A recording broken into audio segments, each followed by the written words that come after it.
ભરૂચથી સમાચાર મળ્યા છે કે આમોદ તાલુકામાં વિકાસને નવી દિશા આપતા રોજા ટંકારિયાથી કોલવણા કેરવાડા તણછા માર્ગ કાર્યનો આનંદભર્યો પ્રારંભ થયો છે। અંદાજે 5 કરોડ રૂપિયાની કિંમતના આ મહત્વપૂર્ણ માર્ગના પુનઃ પ્રારંભથી હજારો લોકોના જીવનમાં સીધો સુધારો થશે।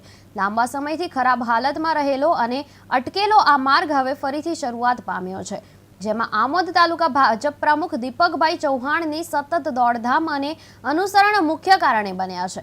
લઘુમતી મોરચાની પ્રમુખ સાયરાબેન પટેલ સહિતના આગેવાનો અને સ્થાનિક લોકોની ઉપસ્થિતિ વચ્ચે કાર્ય શરૂ થતા વિસ્તારના વિકાસમાં નવી ગતિ આવશે તેવી આશા વ્યક્ત કરવામાં આવી છે। સ્થાનિક ધારાસભ્ય ડીકે સ્વામી દ્વારા ગાંધીનગરમાં કરાયેલી રજૂઆતો બાદ આ માર્ગના નિરાકરણને ગતિ મળતા વાસ્તવિક કામગીરીનો પ્રારંભ થયો છે।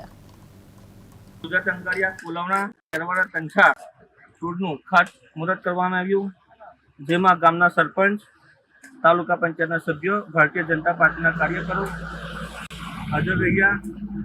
આ રોડની ગ્રામજનો દ્વારા ખૂબ જ માંગ હતી કે વહેલી તકે આ રોડ બને, જેના કારણે તમામ ગામના અવરજવર માટે, ભરૂચ રહેવા માટે અવરજવર માટે સુવિધા બની શકે।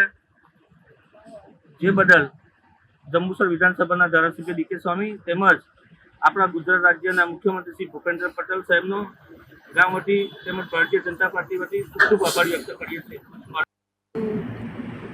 11/11/2025ના રોજ રોજા ટંકારિયા કોલવણા રોડનું ખાતમુહૂર્ત કરવામાં આવ્યું છે।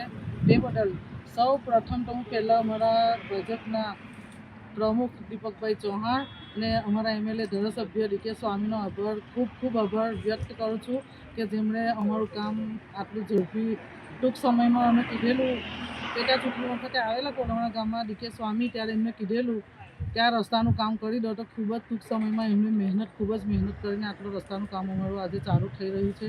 તે બદલ હું ડીકે સ્વામી અને ભાજપના પ્રમુખ દીપકભાઈ ચૌહાણ સૌનો ખૂબ આભાર વ્યક્ત કરું છું કે આજે આ રોડનું કામ શરૂ થઈ રહ્યું છે અને ટૂંક મુદતમાં કોલવણાથી